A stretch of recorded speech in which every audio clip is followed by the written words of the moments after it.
seorang wanita yang seakan-akan menari ya di bawah pohon itu, dan bagi masyarakat Bali itu adalah tempat sakral.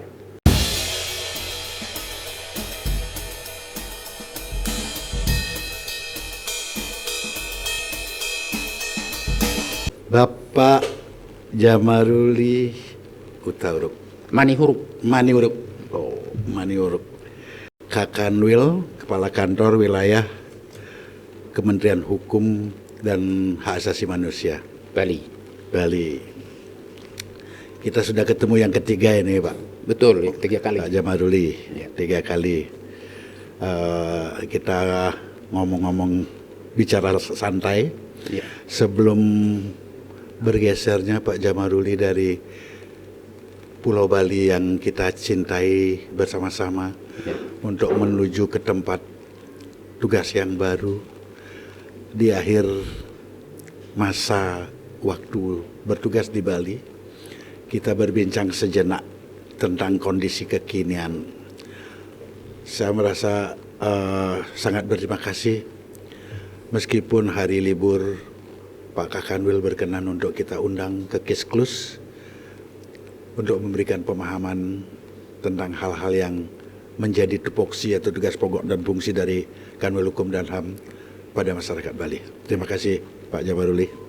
Saya ingin menanyakan, beberapa hari ini, mungkin dari 2 hari, 3 hari ini, beredar berita di media sosial, beredar berita di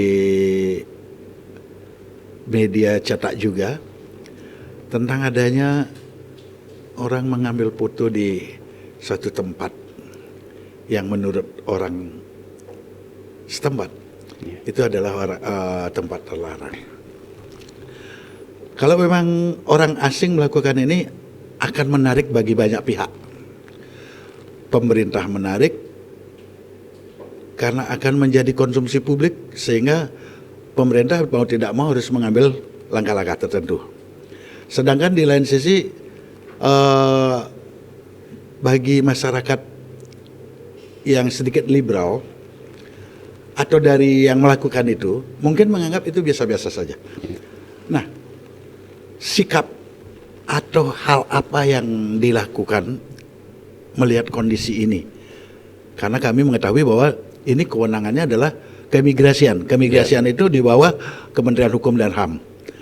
Apa yang dilakukan menyikapi situasi ini? Karena ini udah biur banget di media sosial. Saya agak akhir-akhir ini memang sudah berpikir harus menuntaskan pekerjaan saya di Bali. Ya. Dan setelah saya berpikir cukup panjang, ternyata pekerjaan itu tidak akan pernah tuntas. Ya. Ada saja pekerjaan yang memang harus kita laksanakan, termasuk kejadian yang terakhir ini. Dan itu bukan hanya sekali ini saja.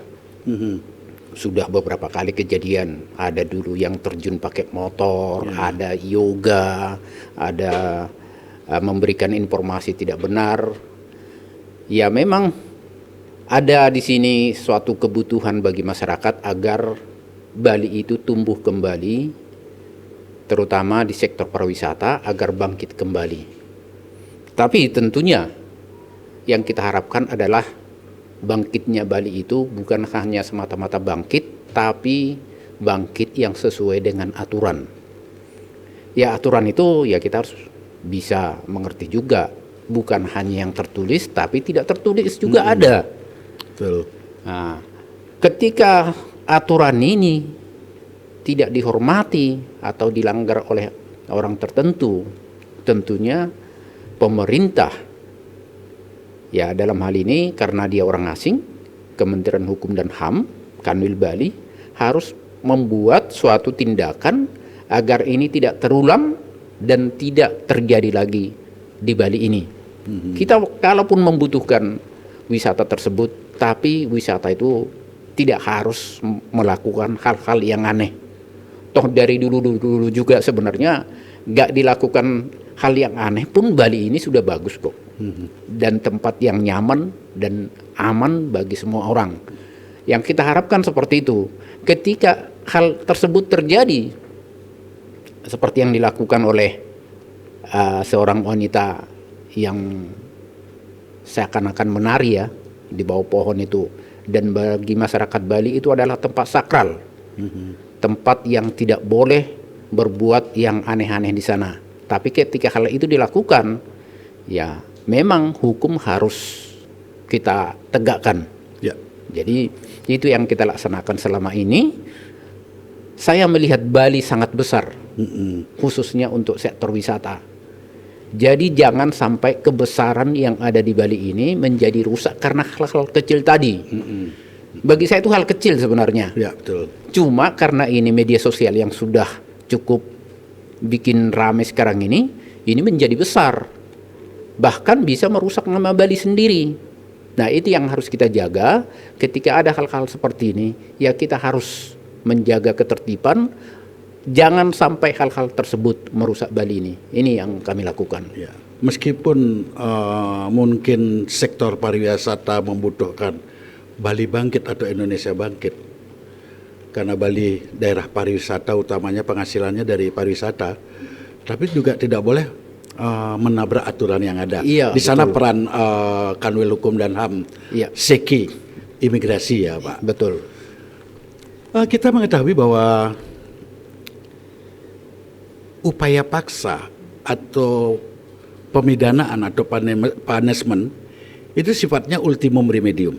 Ya. Upaya terakhir lah ya, upaya terakhir yang maksimum. Nah, dengan kondisi seperti ini, sebagai Kakanwil yang paling berkompeten di sini, Pak Jamaruli ya, sebagai pimpinan Kakanwil, seperti apa kira-kira punishment yang akan dilakukan oleh keimigrasian Bali? Selama ini ya kita tidak melakukan ultimum remedium tadi. Ini kasus pidana umum. Seharusnya kepolisian lah yang melakukan penyidikannya. Tapi kami juga tidak bisa tinggal diam hanya menunggu dari kepolisian. Kami selalu berkoordinasi dengan pihak kepolisian agar hal seperti ini. Itu salah satu yang kami lakukan agar tidak menjadi jalan terakhir tadi yang kita tempuh. Ya. Ini sebenarnya kalau kita usir dari Indonesia ini udah sangat ringan. Kita tidak melaksanakan sampai atau melanjutkan sampai ke proses pidana. Proses peradilan ya. Nah, peradilan. Jadi ini sudah sangat ringan sebenarnya kalau hanya dikeluarkan dari wilayah Indonesia. Jadi tidak sampai seperti tadi. Berarti kesimpulannya, punishment yang akan diberikan adalah mengusir yang bersangkutan dari Pulau Bali gitulah, dari Indonesia. Itu selama ini seperti itu kita lakukan. Nah, kedatangan mereka pasti harus memenuhi persyaratan, Pak Kakanwil. Ya. Apa dokumen yang mereka miliki yang bersangkutan ini? Katakanlah yang berfoto berpose di pohon ini. Apa dokumen yang dia miliki? Kitas kah? Atau kunjungan sosial budaya kah? Atau visa turis? Ini sudah yang kedua kali mereka datang ke Indonesia. Jadi pertama itu datang ya sebagai turis, yang kedua kali datang lagi sebagai investor untuk melakukan semacam perdagangan bidang pakaian, pakaian dan juga peralatan olahraga kalau tidak salah. Oh, berarti kesimpulannya visa bisnis ya Pak ya? Kitas. Oh, kitas sebagai investor ya. Iya. Berarti bekerja lah, berinvestasi dia. Ya, berinvestasi. Apakah di sini ya dari proses kejadian ini pihak imigrasi Bali yang dia bawakan Kanwil Hukum dan HAM Bali sudah melakukan investigasi tentang kebenaran dokumen yang dimiliki oleh yang bersangkutan? Apakah dia benar investor atau hanya kedok investor? Atau ada apa di balik itu? Ya tentunya memang ketika memberikan izin tinggal kitas tadi itu sudah dilakukan penelitian, baik wawancara, bahkan kami seringkali harus turun ke lapangan memastikan bahwa yang bersangkutan itu benar-benar sebagai investor ke Indonesia. Ya tentunya kewenangan kami memang di izin tinggalnya. Soal dia nanti sebagai investor tentunya ada instansi lain juga yang harus memastikan itu. Tapi sepanjang kewenangan kami itu sudah dilakukan. Dan selama terakhir ini dia datang pada November 2021, ya sampai sekarang masih berkelakuan baik sebelum kejadian ini. Berarti apa kewenangan atau tugas fungsi daripada Kanwil Hukum dan HAM dalam SEKI dalam hal ini keimigrasian sudah dilakukan? Sudah. Sehingga timbul pada kesimpulan deportasi. Ya. Deportasi itu berapa lama Pak waktu deportasi itu? Deportasinya nanti kita lakukan segera ini, mudah-mudahan sehari 2 hari ini sudah berangkat. Nantinya untuk sementara yang bersangkutan kita kenakan blacklist atau ditangkal selama 6 bulan tidak bisa masuk ke Indonesia. Oh, selama 6 bulan, Pak. 6 bulan. Ya. Setelah 6 bulan mereka boleh masuk ke boleh masuk lagi. Tanpa ada ketentuan khusus terhadap X orang yang pernah melakukan sesuatu? Tidak, tanpa ada itu. Tanpa ada itu ya. Nanti tangkalnya itu akan dalam hukum itu akan dengan sendirinya dicabut. Oh, dengan tanggal. Nah, kalau orang tangkal seperti ini atau istilahnya deport sekarang, dideportasi ya. Persyaratan deportasi itu apakah? Karena kan ini negara yang proaktif nih, pemerintah yang proaktif untuk mendeportasi ini.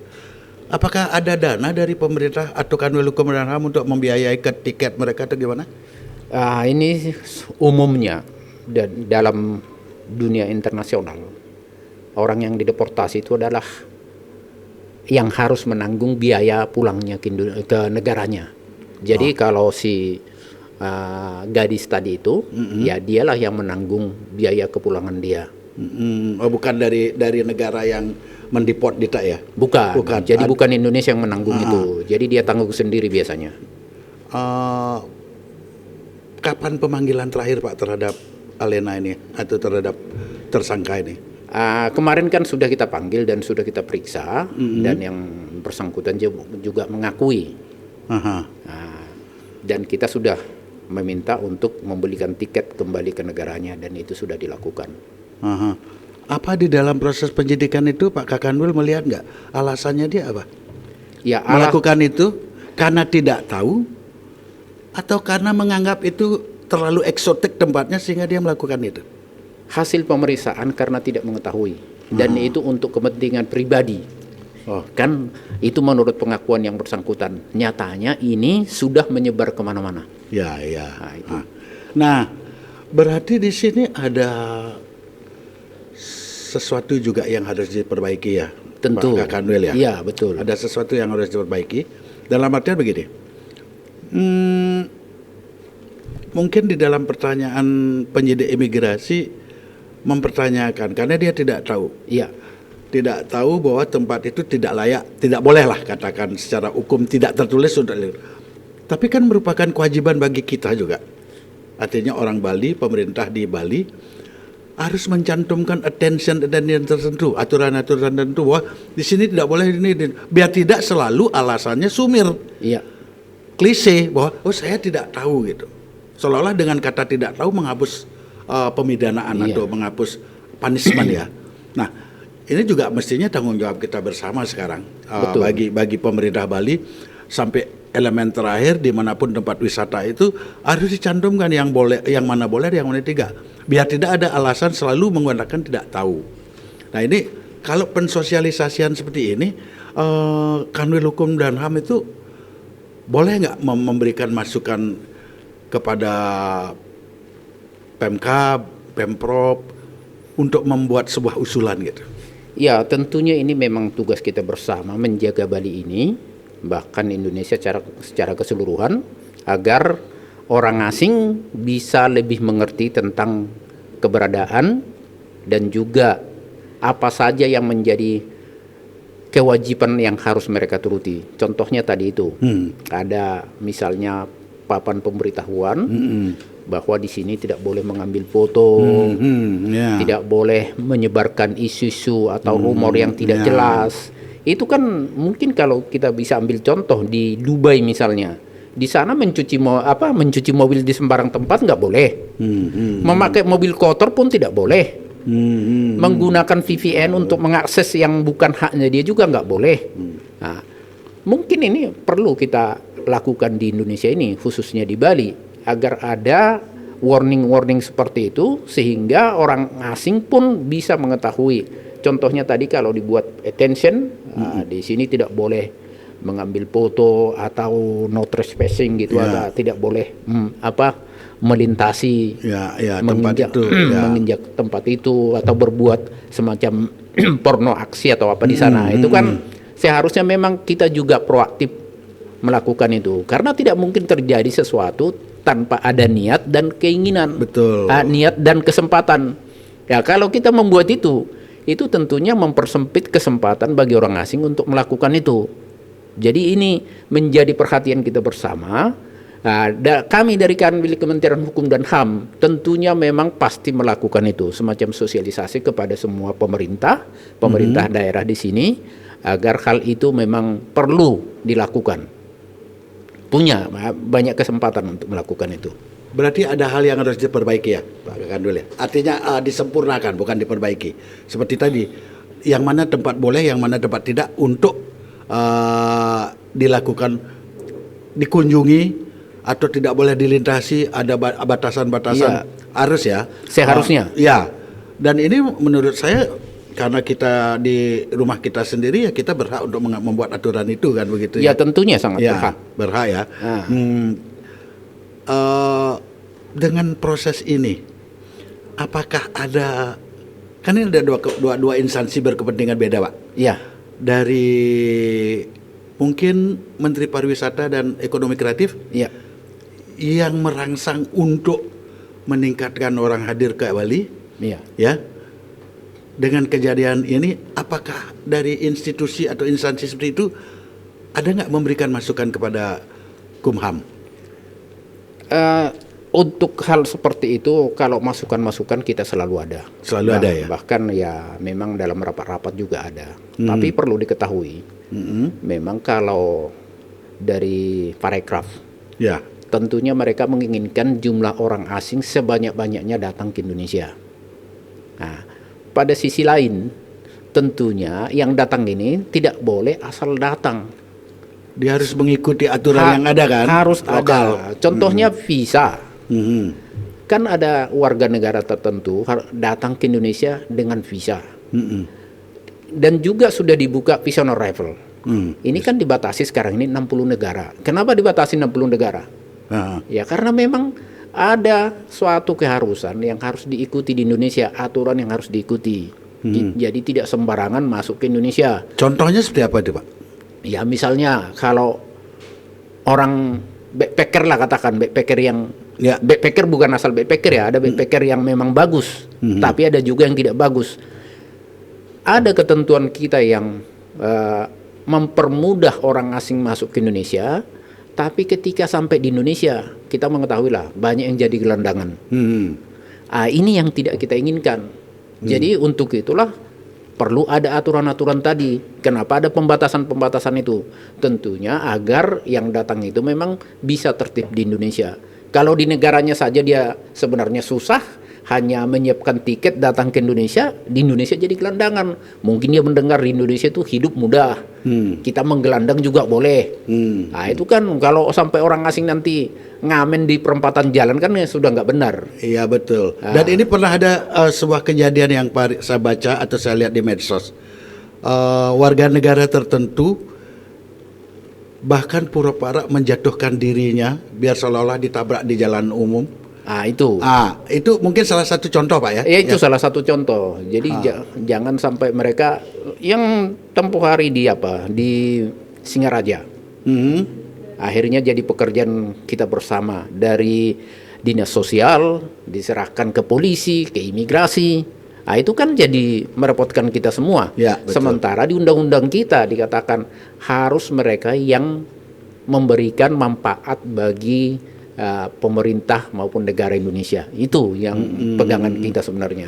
Nah itu pertimbangannya kenapa harus visa on arrival tidak bisa untuk semua bangsa dan negara lain ya? Salah satunya itu. Salah satunya itu ya.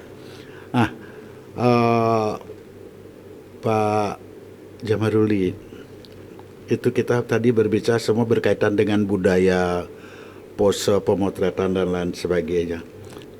Kemarin minggu lalu saya dudukkan dengan Kalapas Kerobokan, salah satu anggotanya Pak Jamaruli. Nah, ini check and balance saja.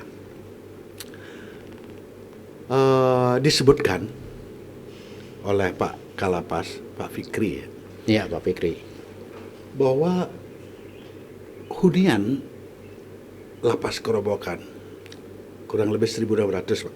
ya, 1.600. Nominatornya yang mendominasi yang paling utama hampir 60-65% narkotika. betul. Apa saran Pak Jamaruli sebelum meninggalkan Bali sebagai Kanwil Hukum dan HAM tentang cara pengelolaan lapas di Bali, khususnya mungkin Kerobokan yang paling padat, karena lapas Kerobokan ini kan dilihat oleh dunia, Pak. Betul. Karena apa? Multi negara di sana, Ya, multi warga negara ada di sana. ya, Kalau salah mengelola sedikit, ini kayak pepatah, karena nilai si titik rusak susu sebelahnya. Ya. Ini rasanya tanggung jawabnya Kanwil Hukum dan HAM ini besar sekali. Kira-kira apa pendapatnya, Pak? Pendapat Pak Jamaruli untuk ini? memang ini menjadi tugas yang sangat berat bagi Kementerian Hukum dan HAM. Kerobokan kapasitasnya itu sebenarnya 323 orang, tapi sempat diisi 1.600 orang. Pelan-pelan kami kurangi. Sekarang mungkin sekitar 1.200 orang. Dengan pegawai hanya 130-an. Cocok nggak ini? 130 loh ngawasin 1.200 orang? Dari segi aturan, pasti nggak cocok ini, Pak. Justru itu, ini pun mereka dibagi shift. Jadi Jadi menjaga ribuan tahanan dengan kalau dibagi jumlah shift, sipir yang pegawai cuma 120, Iya. dibagi berapa sih, Pak? 3. Kan nggak cocok, Pak. Ya, itu yang harus kita lihat bersama. Jadi katakanlah yang menjaga itu 40-50 orang satu shift. Wajar enggak menjaga ribuan orang? Ya. Jadi saya kadang-kadang memaksa anggota itu, sipir-sipir ini, yang enggak semudah yang kita lihat dari luar. Seakan-akan itu bisa dijaga dengan mudah begitu saja. Belum lagi mereka menghadapi para tahanan itu yang terus terang, ini semua boleh dikatakan kumpulan orang bermasalah. Ya, benar. Menjaga orang tidak bermasalah saja susah, apalagi menjaga orang bermasalah. Nah, ini yang harus disadari. Betul, setuju saya. Mungkin kalau Pak Pongli ini saya ajak ke dalam, Pak Pongli bertugas di dalam dulu selama 1 bulan 2 bulan. nggak usah 2 bulan, seminggu saja. Masuk sendiri ke dalam sel itu. Saya yakin Pak Pongli nggak berani. Ya, jadi, jelas ada beban psikologi. Iya. Karena image-nya masuk ke sarang macan, lah katanya seperti itu ya. Ya, kumpulan orang bermasalah. Kumpulan orang bermasalah. Kalau macan mungkin kita sudah tahu lah. Kalau kita memanjat pohon mungkin belum tentu bisa memanjat dia kan. Betul. Kalau ini kita memanjat pun mungkin dia ikut manjat. Jadi ini kumpulan orang bermasalah. Seperti saya katakan, orang baik-baik saja belum tentu bisa kita atur. Ya. Apalagi orang bermasalah. Tapi itu bukan menjadi alasan buat kami untuk mengatakan bahwa di dalam itu kami masih memberikan kesempatan. Sebenarnya sudah kami berusaha agar zero narkoba itu di dalam. Sebisa mungkin itu kami lakukan. Salah satu yang kami lakukan adalah transparansi. Transparansi dalam hal ini kami mengajak instansi lain untuk masuk ke dalam. Misalnya dari BNNP kami ajak ikut razia di dalam. Dari kepolisian juga kami ajak. Jadi hal-hal seperti ini yang berusaha kita lakukan agar ya masyarakat melihat bahwa itu tidak kita tutupi sebenarnya. Cuma memang sekarang ini kan masa pandemi. Jadi mengajak instansi lain juga ke dalam itu ya tidak bisa kita lakukan setiap hari. Nggak bisa. Kalau dulu kan itu ya tanpa masker boleh masuk ke dalam, tanpa prokes boleh. Sekarang kan sudah ada prokes yang membatasi, ada aturannya. Jadi memang itu yang kami lakukan, termasuk memindahkan bandar-bandar narkoba. Jadi sudah banyak bandar narkoba yang kami pindahkan. Bahkan bukan hanya memindahkan antar Bali, tapi juga memindahkan, ada yang kami pindahkan ke Nusa Kambangan. Ya, antar puluhan pulau orang. ya. Iya. Ya. Saya tertarik tadi mengajak instansi lain ke lapas ya. Boleh dikatakan semacam sidak lah, semacam Iya. itu ya. Sering saya mendengar dulu-dulunya ini, Iya. kadang-kadang sidak itu bocor, diketahui lebih dulu oleh Iya. para orang bermasalah ini atau Ya. narapidana ini atau narapidana, calon narapidana atau terpidana. Sering mereka lebih dulu tahu. Nah, ini apa yang salah di sini? Karena tidak kesepahaman bahasa yang sama di tubuh LP atau pegawai LP, atau ada faktor lain di balik itu? Menurut pengamatan Pak Kakanwil selama di Bali.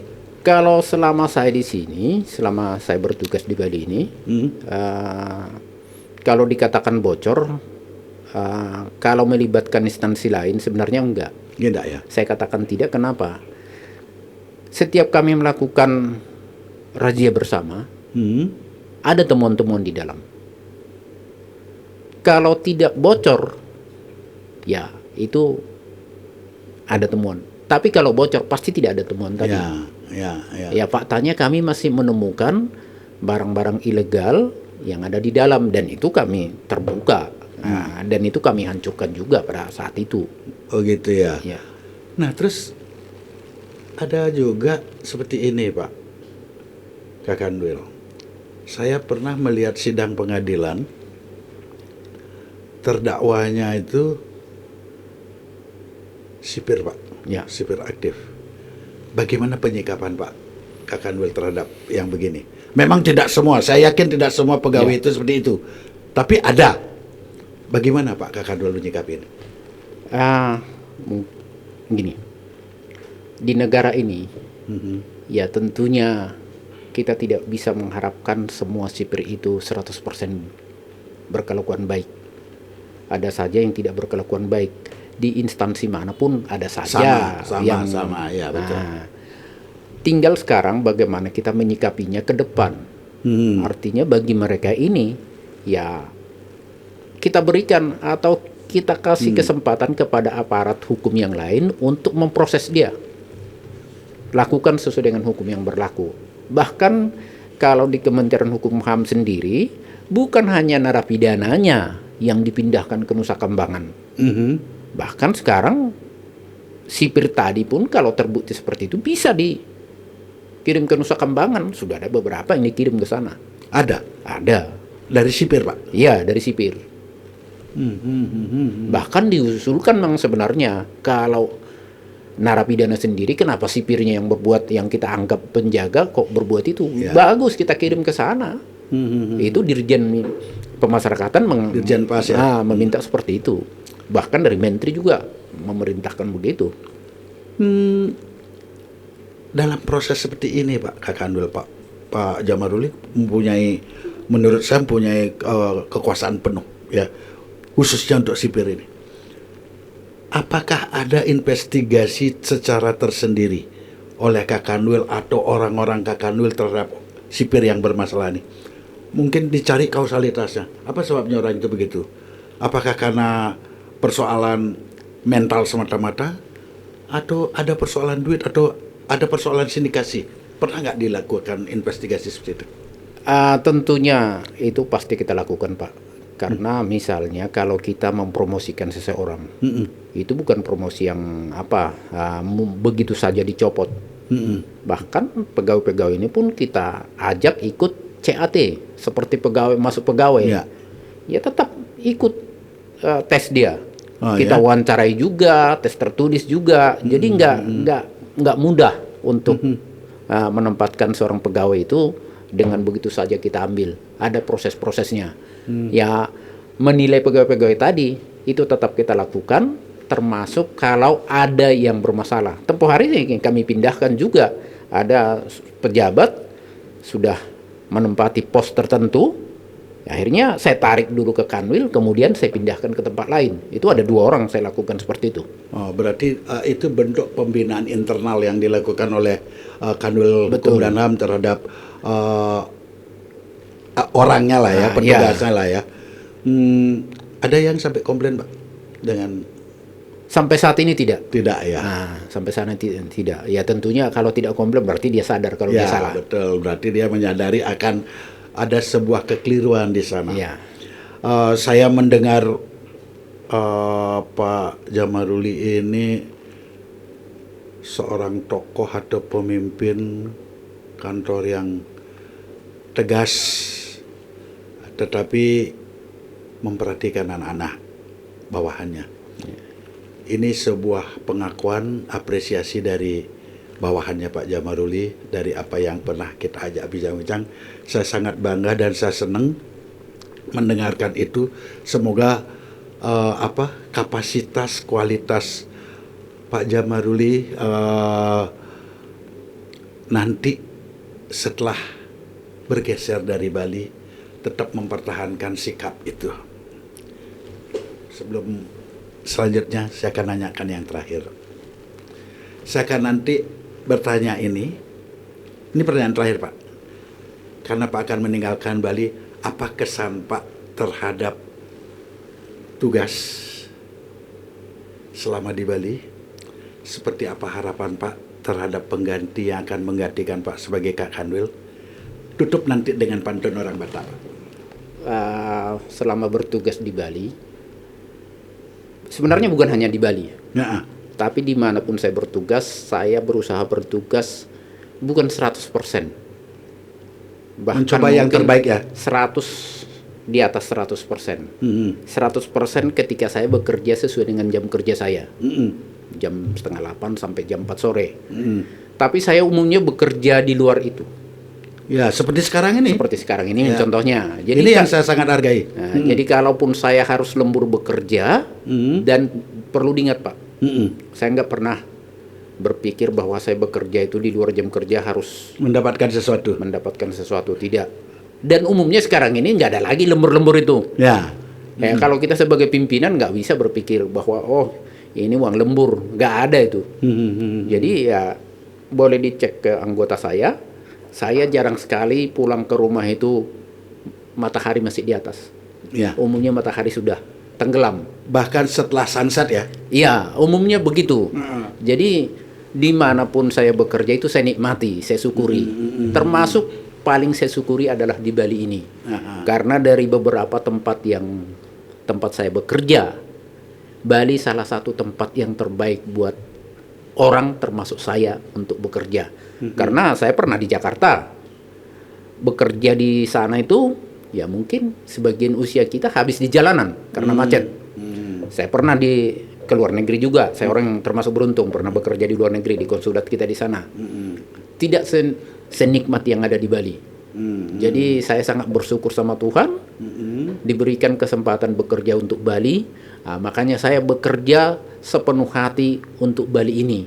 Dan itu tadi bukan karena saya ingin misalnya ada sesuatu di balik itu, tapi saya sudah sangat bagus kalau kita bisa berbuat daripada tidak berbuat. Dan sangat bagus juga ketika kita berbuat itu bukan karena sesuatu, tapi karena kita tulus melakukan itu. Jadi itu yang saya lakukan selama ini, termasuk untuk Bali ini. Apa harapan Pak Jamaruli terhadap pengganti saya? Penggantinya Pak. Ya tentunya harapan saya nanti namanya Pak Anggiat Napitupulu bekerja lebih baik daripada yang saya lakukan. Karena mungkin yang saya lakukan sampai nilai 6 lah, katakan 6 atau 7. Nanti pengganti saya harus memenuhi itu ke 10. Jadi harus lewat angka 8, 9, 10 ya. Iya, karena bagaimanapun selama ini kan Bali sudah kita jaga dengan baik.